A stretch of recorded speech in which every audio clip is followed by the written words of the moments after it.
Hello, and welcome to the very first episode of a policy brief. Today's topic is a case for sound policy. Therefore, my goal today is to impress upon you the importance of public policy and the value proposition of this podcast.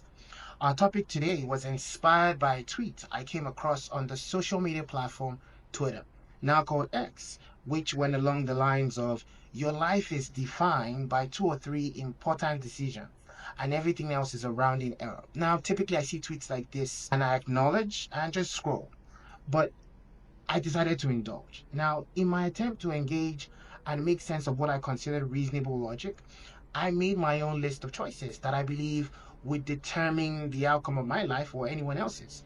Now, the first item on my list was who you choose to partner with marriage wise, basically, who you choose to get married to. Now, the second item on my list was where you live, and I'll explain that briefly. So, for instance, let's say you grew up in Detroit or Ohio, and someone grew up in California or New York in the US, your outcomes and experiences and opportunities will be very different, and that should ultimately shape how your life turns out. Now, if we look at extremes, for instance, if you grew up in occupied Palestine, right?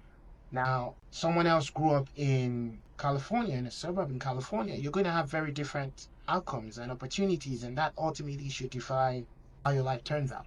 Now, the third thing on my list was the daily choices that we make. Basically, how you choose to show up every single day, the little steps we take towards our desired future, which ultimately compound. However, over the course of the week, it was really funny. My mind kept on pondering and updating my list as I thought more about this tweet's claim, and it occurred to me that surely sound public policy should be on my list. Now, I first thought it seemed out of place and perhaps wishful thinking, especially because I'm fascinated by policy, so maybe that's why I'm thinking about this. And as I thought about this, it occurred to me that sound policy actually defines our lives. And just hold on, I'm here to connect the dots and dare say that while the choices that were on my list that I mentioned are valid and undoubtedly define, our lives, I ultimately believe that sound public policy shapes our lives. And if we look hard enough, our democracies, it's the subtle defining ingredient that distinguishes the experiences of one generation from the next. Now, herein lies the problem.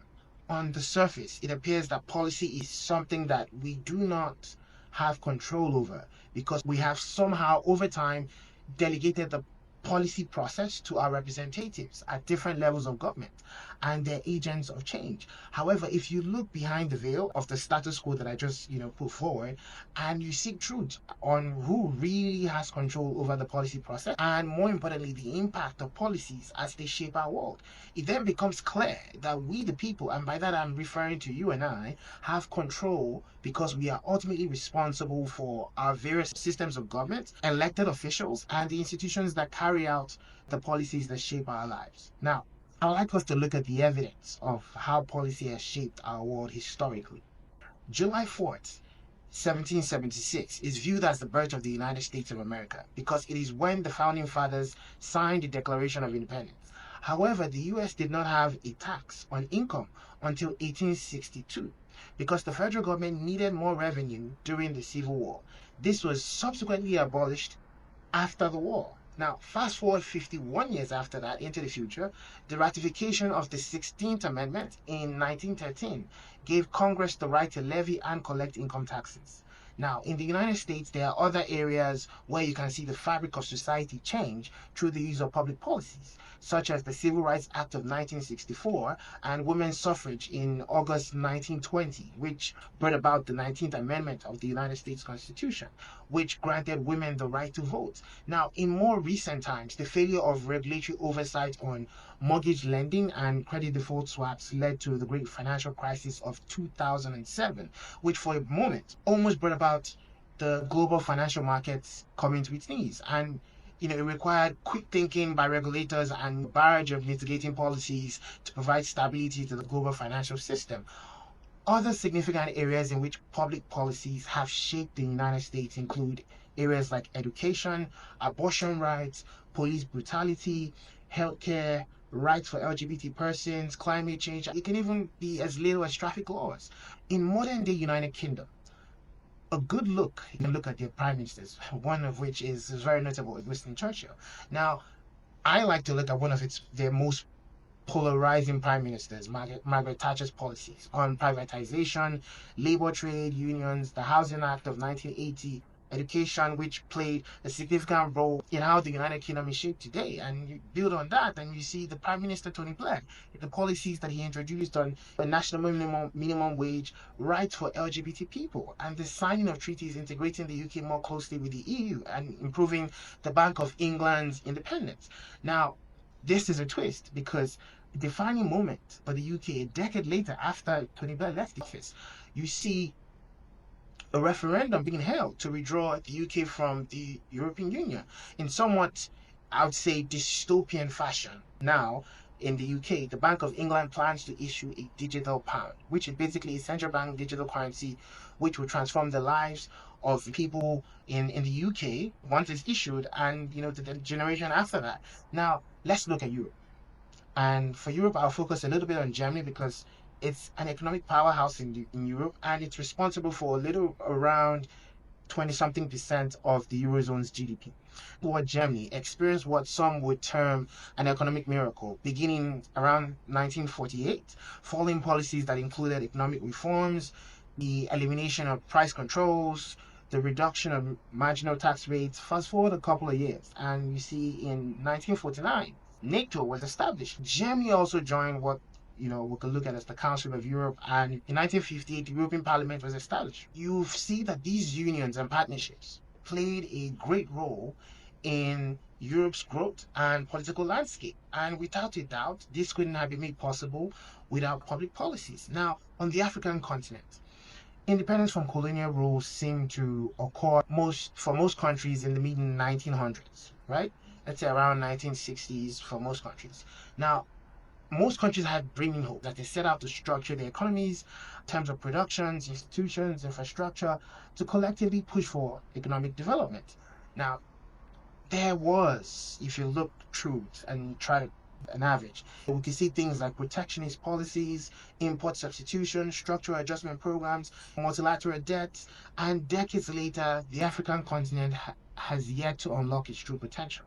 Now, in 1975, the regional group ECOWAS, which is the Economic Community of West African States, was established. In 2002, the African Union was launched, and these partnerships have collectively brought about an African experience, right, that seeks to bring about that hidden potential. However, these have all been done through public policies. Okay, now I'll make a case for why policy and the policy brief show. Now, globally, there are laws and collective agreements on important issues such as human rights, slavery, human trafficking, terrorism, the list goes on, even taxation. However, let's think hard about policy related issues. We typically hear the news about proposed policy reforms on topics such as taxation, education, healthcare, abortion rights, climate change, and for instance, in the US, getting selected for the draft.